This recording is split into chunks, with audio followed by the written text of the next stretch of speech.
Hi, my name is Steve Bennett. I'm an enthusiastic sea paddler and BCU coach with over 30 years experience.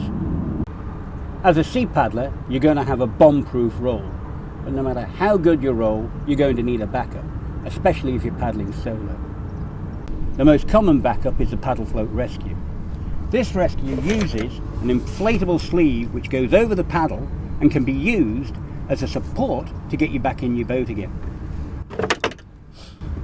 I've seen many different paddle float rescues over the years, some good, some not so good. In nearly all cases they have failed to maximise the full benefit of the paddle float, creating difficulties in the rescue itself.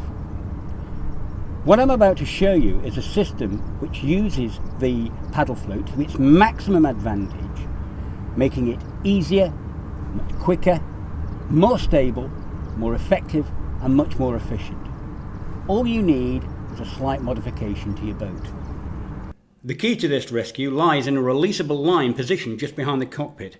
The purpose of this line is to allow you to use the paddle as an outrigger, making the whole rescue more stable, and also to be able to easily remove the paddle at the end of the rescue itself. There are two systems you can use. In both systems, the line is attached to the deck line as shown, just behind the cockpit fitting here.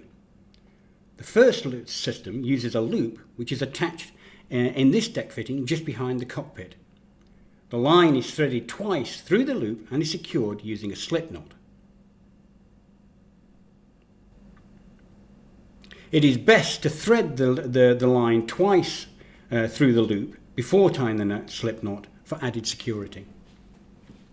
In the second system, the release line is attached to the deck line in the same way as the previous system. However, on this system, instead of using a loop, we're now using a cam cleat.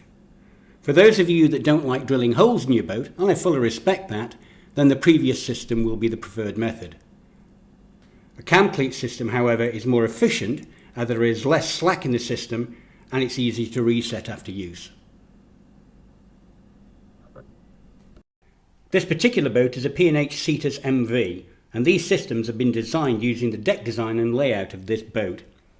Whilst most P&H boats have a similar deck design, other boats from other manufacturers may differ, so whichever system you use, you may need to change it slightly in order to suit your boat. And so the rescue itself. After the capsize and exit from the boat, hold on to your paddle and retrieve your paddle float. At this point, do not turn your boat over, because in a relatively mild wind, your boat can be blown away from you faster than you can swim after it.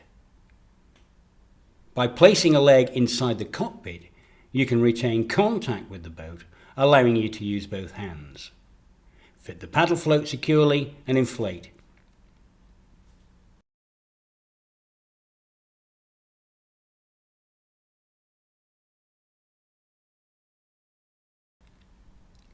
You can then right the boat, but do this quickly in order to minimize water ingress. Next, you insert the paddle, firstly underneath the releasable line, but above the deck line, and then underneath the deck line on the far side.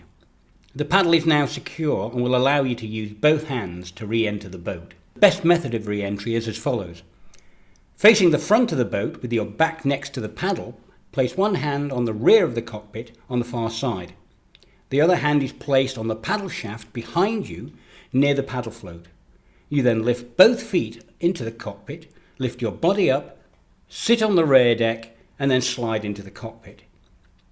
The method of entry with this system is much easier than the more usual method of sliding face down over the cockpit, putting your legs in and then twisting your body. Partially fit your spray deck and retrieve your pump. You can now use your paddle as an outrigger to support yourself by leaning on it whilst you pump the water from your boat and fit the spray deck. A word of caution here, don't lean too heavily on the paddle as there could be a risk of breaking it. You can now release the paddle by releasing the cam or undoing the slip knot. Retrieve the paddle, deflate and remove the paddle float. A good way of deflating the paddle float is actually just sticking the paddle in the water. The water pressure can then rapidly deflate it. Remove it, quickly roll it up and then stow it on the front deck. You can then continue paddling. Reset the cam if that's the system that you're using. As a word of caution, you should never put your paddle under both deck lines during this rescue, as removing the paddle afterwards can be difficult and result in a capsize again. In order to prevent this, what I have done here is remove this section of deck line. So there we have it. This is a very effective rescue, but like all skills, it takes practice to perfect. Experiment with it and find out what works best for you. Have faith in what you're doing and have faith in your equipment. Safe paddling.